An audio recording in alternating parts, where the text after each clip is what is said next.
Pagkatapos nyo ilagay yung pinaka-tolerance niya na 0.05, pwede na natin itong isubtract.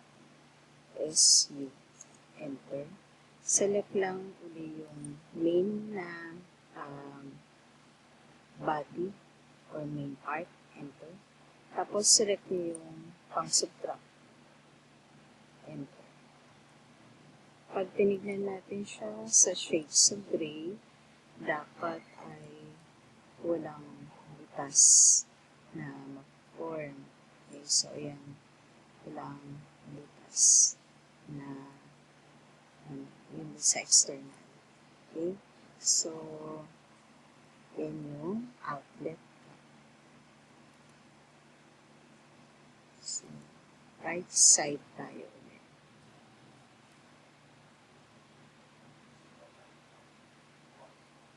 Open na natin uli yung kaninang ginawa natin, flash cup.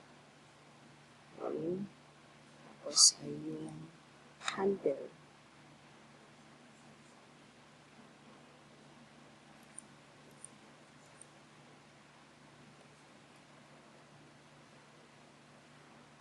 Okay. So,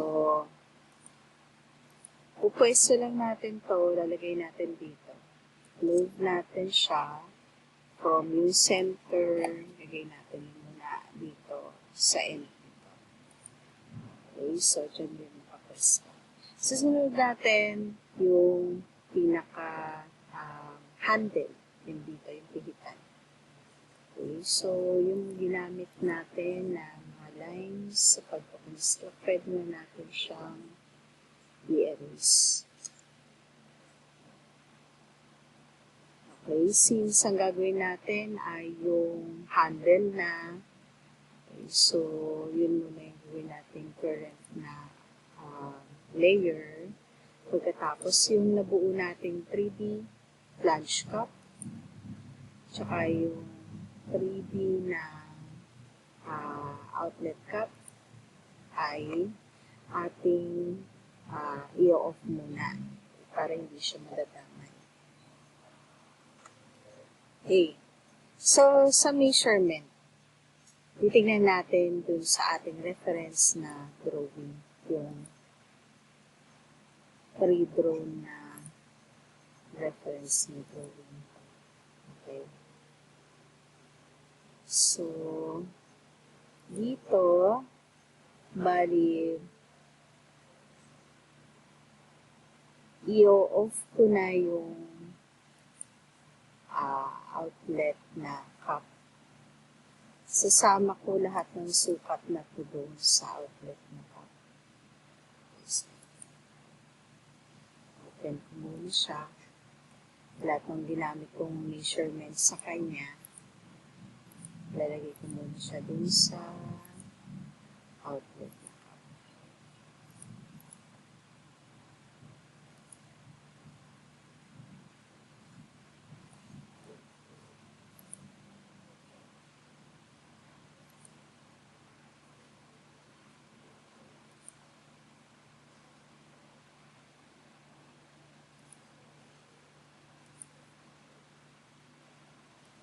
Tapos select natin yung handle.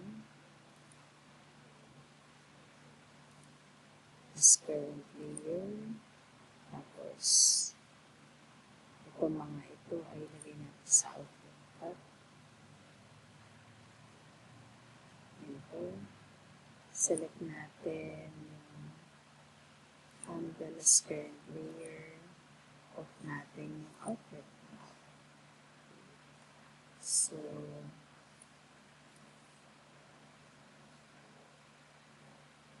ito na yung i-drawing natin. Yung handle. Okay. Ang bali na ilagay lang natin na measurement doon, no, doon sa given, ay yung 26 na diameter niya sa external. Okay, so, pwedeng solve muna natin ano ba yung magiging top view nun. Ito yung bali iniisip ko na gamitin na pang top view sa kanya. Okay, para dun sa easy gripping. Okay, so, sisimulan natin dito yung sa drawing. pwedeng magla-line muna ako mula sa end nung paglalagyan. Okay. Tapos, another line, vertical. Tapos, trim ko lang yung vertical line. Okay. Para pag nag-circle ako, ito yung center, yung midpoint, yun yung radius. Okay. Tapos, mag-offset lang ako by 2.5 millimeters paloob. Okay, tapos maglalagay ako ng line mula dun sa center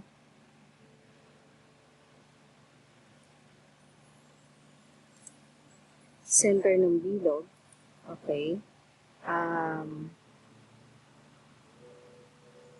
Alisin ko yung orthoon. At dalawang angular line ang gagamitin natin o ilalagay natin. Yung isa may angle na 30. Enter. Tapos line ulit.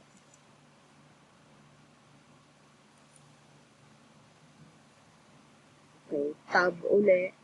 Lalagay naman natin 60. Enter. Okay. Tapos ay trim. Pwede na pala hindi muna i-trim. Okay, so halimbawa ito na yun, no? Magagawa naman tayo ng circle na 3P ulit. Mas maganda pala i-trim para kukunin na lang ito midpoint. Okay, trim ko pala muna.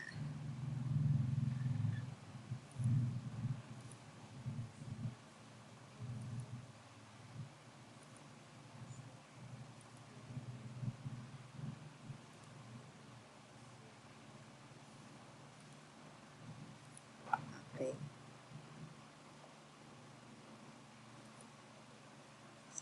Tapos, circle na 3P. So, end, midpoint, end. Okay. Escape. Trim.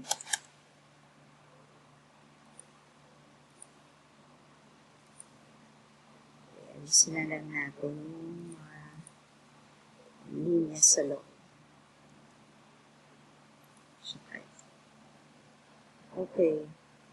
So, ito ngayon ay i-rotate natin by 15 degrees from yung center nitong natira na half circle. Tapos, lagay yung mga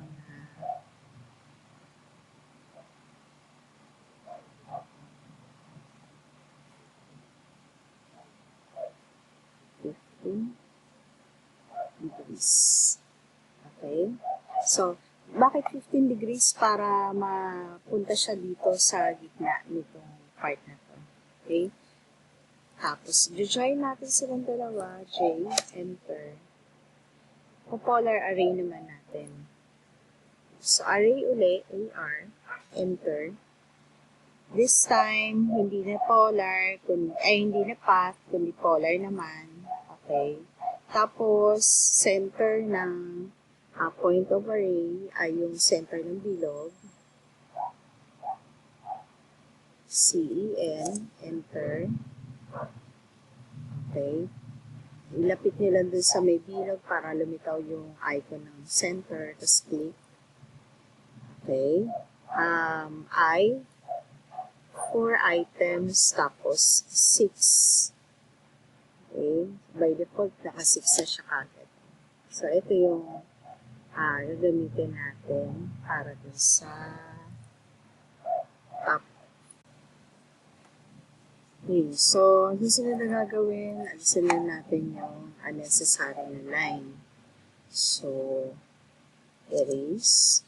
Tapos, piliin na natin yung semicircle sa loob.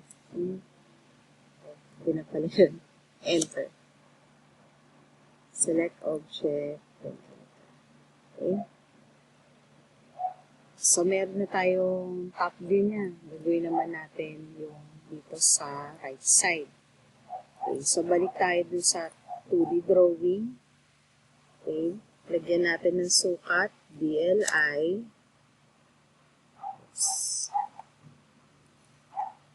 DLI. Okay. Yung kabuuan niya ng cup mula dito hanggang dito ay may sukat na 18.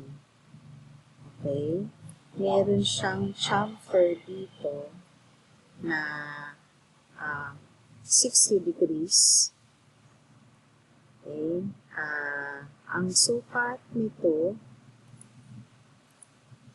pagka sinukat nyo pababa ay 0.87. Okay? So, yung angle, DAN naman, sa angle, click lang natin ito, tsaka ito. Okay? So, tama yung sinabi ko 60 degrees. Okay? Tapos, ito dito, DLI ulit. Yung kapal nung nasa itaas ay 9.5. Tapos, meron siyang chamfer 4.8. 8.41. 8.41. So, tandaan ko lang na 18 bago mag-chamfer, tapos 0.87.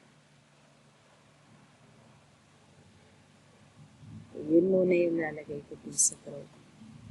So, mag-offset ako. 18 muna. Enter. I-click ko ito. Yung line na vertical. Papunta sa kaliwa. Tapos, offset ulit. Yung susunod na sukat, 0.87. Okay, offset. 0.87. Enter. Click nyo na ulit. Tapos, papunta sa kaliwa ulit. Okay.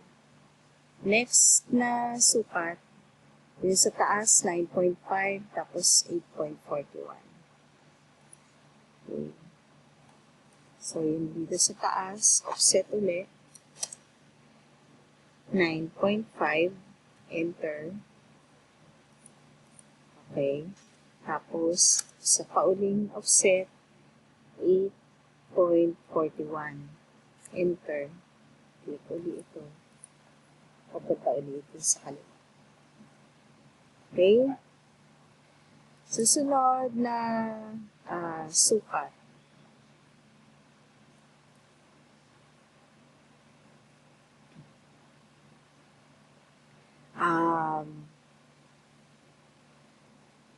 Ito munang nasa loob.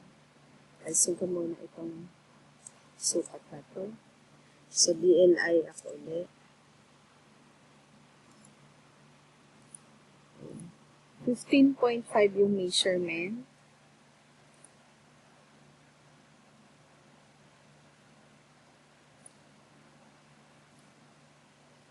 Tapos,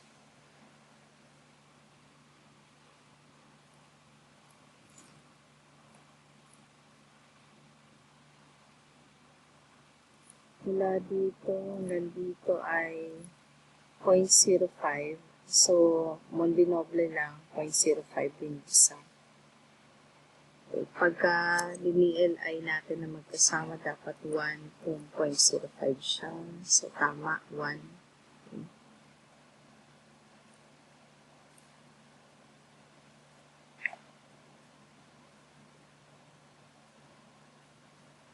Okay, so balikan natin yung sa drawing. Maglilinya tayo ng 45 degrees, kakaltasan natin kung gano'n, pababa. Galing dun sa 8.41. So, dito yan, pababa. Okay, so, magla-line ako ulit.